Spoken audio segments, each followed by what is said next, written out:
Assalamualaikum warahmatullahi wabarakatuh. Selamat pagi anak-anak Bunda. Tadi kita udah belajar itu bahasa Indonesia ya.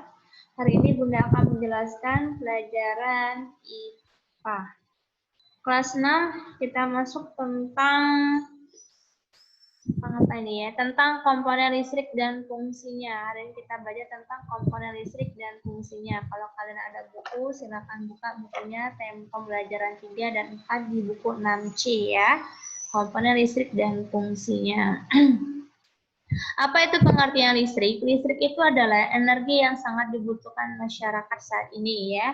Jadi arus listrik itu dihasilkan oleh generator, kemudian didistribusikan itu melalui gardu-gardu listrik, nanti baru disalurkan ke rumah-rumah ya.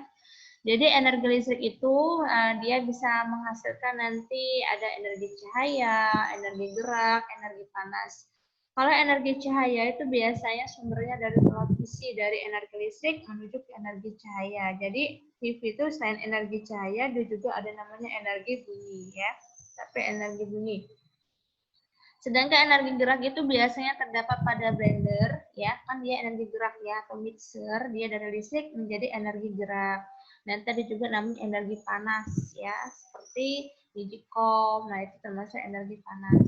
Apa saja sih cara komponen listrik? Kalau kalian perhatikan di buku kalian itu di PB3 itu ada cara pengamatan yang melakukan bukan PB3 tapi PB1 ya, PB1. Lihat di sini PB1 ya. Di PB1 itu dia ada bagaimana cara melakukan rangkaian listrik sederhana. Jadi ada komponen listrik yang perlu diperhatikan. Yang pertama itu dibutuhkan kabel tembaga, lampu, dan baterai. Itulah komponen dari listrik ya. Karena rangkaian ini memang membutuhkan ada positifnya untuk membuat lampu tersebut hidup melalui bantuan dari baterai. Apa saja sih komponen rangkaian listrik itu? Rangkaian listrik itu adalah susunan komponen elektronika yang dirangkai dengan sumber listrik menjadi suatu kesatuan yang memiliki kegunaan tertentu ya.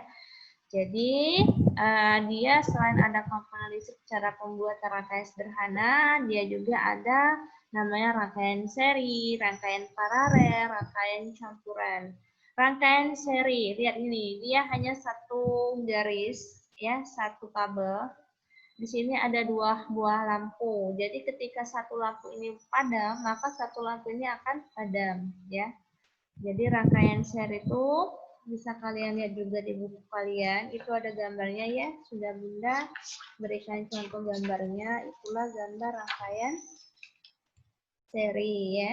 Jadi dia dirangkai secara berjalan berarus ya. Nah, jadi kelebihan rangkaian seri ini adalah dia membutuhkan kabel penghantar yang lebih sedikit.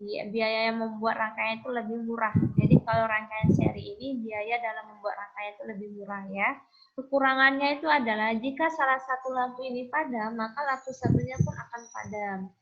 Terus satunya lagi nyala lampu tidak sama terang karena dia searus ya.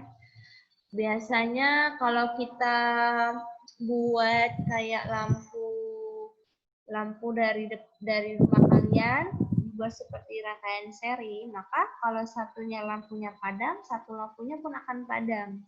Tapi biaya cara membuat rangkaian ini lebih murah. Sedangkan rangkaian paralel itu disusun secara bercabang ya. Lihat sini. Disusun secara bercabang. Di sini ada dua baterai, ini ada dua lampu. Ketika satu lampu ini padam, maka satu lampunya pun akan hidup. Nah, inilah yang sering dipakai oleh kita sekarang. Kelebihannya itu ada jika salah satu lampu padam, lampu yang lain tetap menyala. Nyala lampu sama terang. Kekurangannya adalah dia membutuhkan kabel penghantar yang lebih panjang dan biayanya pun pasti lebih mahal dibandingkan dengan seri. Sedangkan rangkaian campuran itu ada yang namanya rangkaian seri dan ada yang namanya rangkaian paralel. Nah, kalau 1-2 ini disebut dengan rangkaian seri ya. 3-4 disebut dengan rangkaian seri. Tapi ketika digabung seperti ini, maka disebut dengan rangkaian campuran. Jadi ketika lampu 3 ini padam, maka lampu 4 pun akan padam. Tapi ketika lampu 1 ini padam, maka lampu 3 dan 4 tetap padam. Tetap hidup ya, jadi tidak mempengaruhi lampu 3 dan 4. Oke, itu saja anak-anak tentang penjelasan Bunda mengenai rangkaian listrik. Bunda ucapkan terima kasih.